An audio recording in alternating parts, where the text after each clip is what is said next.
Hey, this is Megan with another What We're Cooking and Eating Now bonus episode. In addition to our regular weekly episodes, twice a month, we give you a real-time rundown of what we're cooking for our families.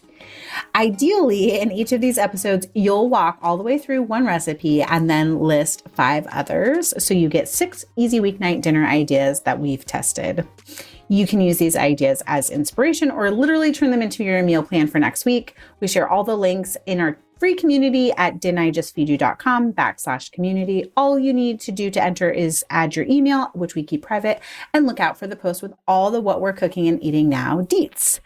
This week, though, Stacy is still on vacation. I am taking the reins and doing something slightly different because my in real life BFF, Patty Catalano, who you've heard in our Costco for Families episode, who's also a food editor, we are doing our first ever combined family vacation. And I'm laughing because right before recording this, I was added to the text chain with Patty's whole family because they do this beach vacation every year. And I was like, Patty, let's record. Let's do like a little bit of meal planning coordination together. And she's like, boom, here's the text thread. And here's the any list. And here's what we will be cooking and eating now while we're at the beach this week. Or it's next week for us while we're recording. But when you guys hear it, we will be at the beach. So Patty, give us the rundown of this vacation, how many people in your family are in it, and sort of like how you guys tackle meal planning for a family vacation. Oh my goodness. Well, thank you for having me back. Of course. So this is a beach trip that my parents have been taking since the 70s. We're on an island on the coast of North Carolina. And so we are split between 3 houses. I have 4 sisters. There are going to be probably 6 to 8 kids. 6 to 8. There's 6 to 8. A fluctuating number of children. Maybe. Okay. I don't know who of my nieces and nephews are bringing friends.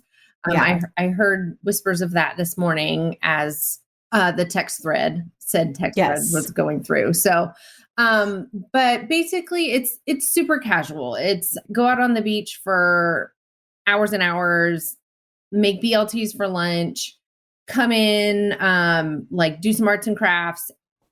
We usually have a large deck on the houses. So we bring like long folding tables and set up big family dinners out there. So basically the name of the game is like, how can we feed a lot of mouths? Yes, as many people as possible. As many fluctuating numbers. Fluctuating numbers, exactly. That still tastes delicious, but also because we're all, on vacation, we don't want to stick anybody in the kitchen for 2 hours and missing out on beach time or missing out on hanging out with family or reading books or whatever. So it's really has been just like easy, well-liked, brainless crowd pleasers, as Kendra Adachi, Lazy Genius, says. Yes. So yes, we have a couple of years ago, I think it was 2020, when we all were trying to really limit our exposure to the outside world and everything. We started doing actually meal planning for the vacation, because usually in the past it had just been, oh, it's 3:00 and we're sitting out on the beach and people are like, oh, what are we eating for dinner? What do we need to pull out of the freezer? And that just gave me too much anxiety. I was going to say, it's not a Patty Catalano way to run meals. And so I use AnyList for grocery shopping and meal planning and everything. It's a awesome app. You can share the lists between people if you get like the paid version of it. So basically in our text thread, we're just talking about what has worked in the past and different things that we want to try now. So since we're on the coast of North Carolina, fresh shrimp is like a big go-to. They also have fresh mahi-mahi And then you can get all sorts of other fresh seafood, but those are my two favorites to have. So yeah, so that's like the lay of the land. The lay of the land. Okay, another question, which is also, again, this is like, I'm trying to get looped in so I can be prepped. Is there a grill at the rental house, or is there grilling available? Not usually. I think because, which is like, can be really frustrating because like, that's what I want to eat is like grilled seafood. I think because there are rental houses and because like the breeze and the wind and everything, it's a liability. Can be a fire hazard. So there are some houses that do offer grills. I'm not sure if any of the ones that we have now are. Yeah. But you guys, you have a tradition within your family, like with your husband and kids, where you make paella at the beach. Like in past years, you've done paella cook-offs even. Yes. And I think of paella, again, like having lived in Boise, where there's like a big Basque culture and they do paella like regularly in the Basque area, Boise, as like an outdoor cooking thing, like on a propane burner. Do you guys just bring one, or do you cook paella inside? There was one year that we had a grill. And so I was like down in the like carport area grilling. Well, everybody else was like drinking cocktails and like hanging out up in the kitchen. This is why you got the any list going. You're like, fuck this. Yes. I was like, if we're going to be separated cooking, I need to have a cocktail. No, and so we've sort of adapted that to figuring out how to do it on the stovetop and in the oven. So it's not nearly as good, but it feeds a lot of people because there's plenty of rice in there, and then you can cook off extra chicken thighs, roast them in the oven as well. So yeah. And you probably have a favorite paella recipe that we can link to too, right? Yeah. This person that used to work with, Meghan Swan. Are you using Alton's? Yes. Are you using Alton's? Yes. Paella recipe. Oh, that's good. Yeah, I don't remember that recipe at all. So it'll be like a fun treat to cook it again. Right? I know. It comes, this is the thing, Stacey and I have definitely talked about this in previous episodes where like you work on so many projects and such a volume of food. Like I forget stuff. People will text message me and be like, oh, this recipe came up on Google. How cool is that? I'm like, what? I wrote that? When did I write that? Yeah. Yeah. No idea. Which is probably bad. That's probably bad. Like I should have means that you've been doing it for a long time. Yeah. Okay. So far on our list, we have BLTs, paella. You said shrimp, which I feel like Emmett, my youngest, who's like a seafood lover, is most excited to do like shrimp of any form. So like, what do you guys typically do? So my dad loves just like boiled or steamed shrimp cocktail. Like it's his favorite thing in the whole wide world. So most of the time it will just be that. When Debbie and Jason, my sister and her husband, he is from New Orleans. So whenever they come, they usually either make like Cajun fried shrimp or just like they spice it up a little bit more and do like a sauteed version or a deep fried version. Do you guys ever do like a shrimp boil? There's actually there's a place on the island that does like these, like you order everything that you want in the steamer bucket. They give you like a stainless steamer bucket with like the potatoes and the onions and the seasoning and the whatever seafood. And then they give it to you raw with instructions on how to cook it. And so you just like put it on your stovetop and you cook it at home. Oh my God. So it's really fun. I want that all the time. Yeah, it's awesome. It's really great. The only caveat that we have found, like last year we should have split it into two separate buckets because I think if it's too full, then like the potatoes get funny or whatever. Yeah. But yes, that's one of our go-to eating out, but at home. Yeah. I love that though. I think that's like a really great, especially like towards the end of vacation or maybe even the first bit of vacation where you're just like tired and like trying to go out to eat and like manage kids being on their best behavior in a restaurant is like unrealistic. It's a lot easier to do at home. Yeah. So And so when we're doing like shrimp night, we'll do the shrimp cocktail with, like the class, like corn and tomatoes from the little fish shack that we pick up the shrimp from. And then there's a restaurant on the island that makes really great sweet cornbread hush puppies. So we'll pick that up. So we get those without having to, like corral all of the 6 to 8 children in a in a restaurant. One table in a restaurant. Yeah, because it's a lot easier to maintain the chaos at our own place than it is out. Here's my next question. I feel like we're ticking off a lot of great like vacation eat options, like especially for being where we are. But what are some of the like brainless crowd pleasers that you make? And also I'm asking these questions because I'm like, do I need to bring like a slow cooker? Like, are we going to do tacos or anything like that one night to feed everybody? Usually they have slow cookers at the house. I feel impressed with your house selections. Yes. Then. Well, all the houses that we're renting this year are like first timers for us all, but in the past the houses have had. So we'll often do just like a pork butt. I have a recipe on Kitchen for like the easiest slow cooker pulled pork, something like that. I think that's exactly what it's called. Yeah. And so you can either turn it into tacos or turn it into like barbecue sandwiches or put the meat on salads and stuff. So I think that's always a really great one because then I like to season it the night before so that the, like brown sugar and salt and everything really penetrates the meat really well. And then just when you're cleaning up from breakfast in the morning, sticking it in the slow cooker and it'll be ready by the time everybody else is.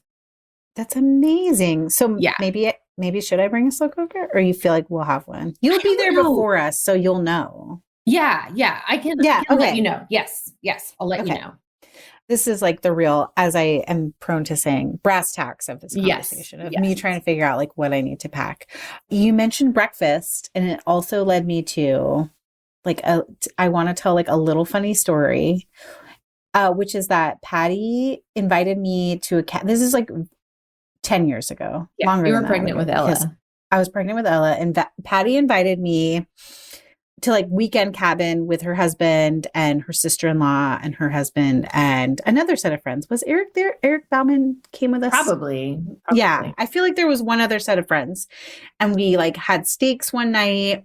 And then the morning when everyone was like slow to wake up, but I was very awake because I was pregnant and uncomfortable. I got up early and made breakfast sandwiches. Were they biscuit breakfast sandwiches? I feel like probably yes. Yes. And Patty's husband, it was like eggs, the leftover steak. Maybe there was also bacon. I don't really remember. But Patty's husband has never stopped talking about this one breakfast sandwich. Like it's like will be on your tombstone. Like it is. Is that morbid to say? It's like his favorite food memory, I think, of his life, probably. Really? That's like so, I mean, that's a lot. It's no pressure. Like nice. No pressure. It's nice, but also like. Well, he'll also just like talk about like not only was how delicious it was, but like how you were just like standing at the stove and just like, in a random, like cruddy, probably cast iron pan, just like flipping eggs and they were perfect and like sizzling up the leftover steak and it was like perfectly crispy and salty and juicy still. And then you just like ever so perfectly like made these angelic breakfast sandwiches. And he just like has you on a pedestal ever since then. So I choked last time I stayed with you. Well, we all stayed with you. Yeah. While the kids did a climbing camp at the beginning of summer. And there was one morning where Vince was like, you could make us biscuit sandwiches. And I was like, ooh, I don't think I have time. But so I feel like I need to put like biscuit stuff on the list. Yes. And make sure that I say make sure that I have biscuit cutters. But honestly, like most of the time when we're in vacation rental, I'll just do square biscuits where like instead of using a biscuit cutter, just you cut them with a sharp chef's knife. Doesn't that like keep you from having the like edge scraps and stuff anyway? It does. I kind of don't love a square biscuit as much. I'm going to be honest with you. Well, then bring a biscuit cutter. I also love this. Like it doesn't, the difference of like a crispier edge versus a softer edge. And I sometimes like the re-rolled biscuit scraps as biscuits. I think they can be taller and fluffier. I'm bringing so much ridiculous stuff. I'm sure a biscuit cutter can make it into your car. I'll be responsible for my own biscuit cutter. This is why I'm asking. Yes. Okay. Real quick before we go, because we've got quite a few recipe ideas to link to, whether people are doing vacations and like want to bring the slow cooker and make the pork shoulder, or they want to feel like they're on vacation at home and do like Cajun fried shrimp and hush puppies. I do want to know, like, it's probably in any list that you've already shared with me via text. What are the things that you pack for Topsoul, like kitchen equipment wise, like can't leave at home without? I bring some sharp knives because the knives there are always terrible. I bring a meat thermometer. I bring a citrus juicer. I always bring some like lunch boxes. Okay.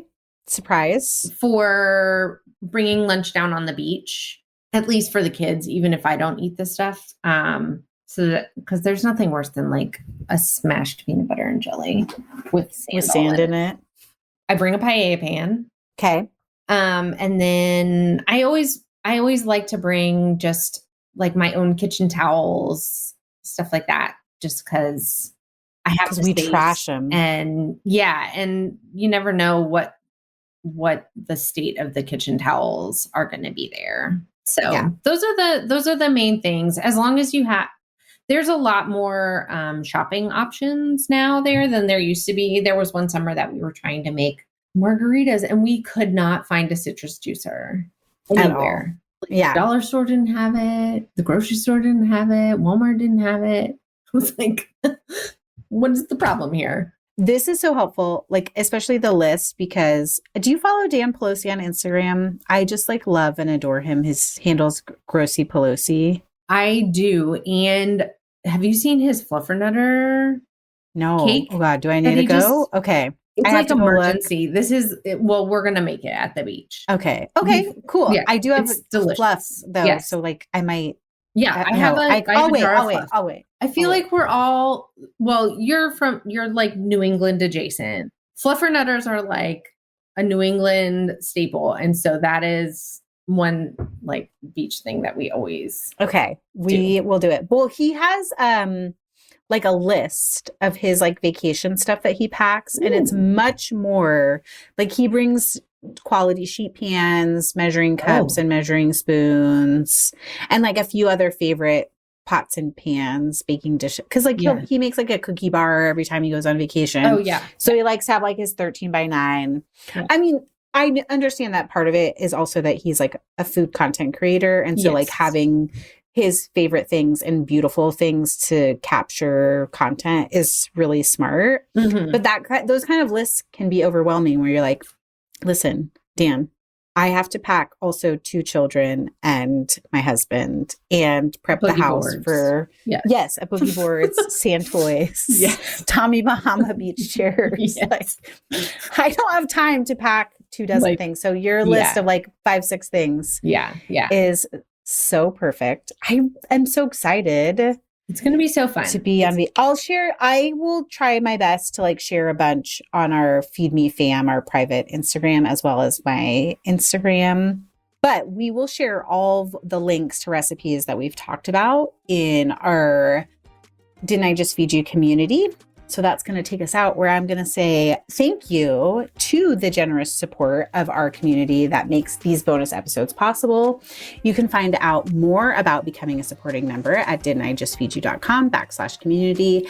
And if it's not the right time for you to support Didn't I Just Feed You financially, don't forget that you can get all the links to this week's What We're Cooking and Eating Now by joining the free section of our community. A huge thank you to our editor, Samantha Gatzik. Thanks for listening. Stay sane and well-fed until next time.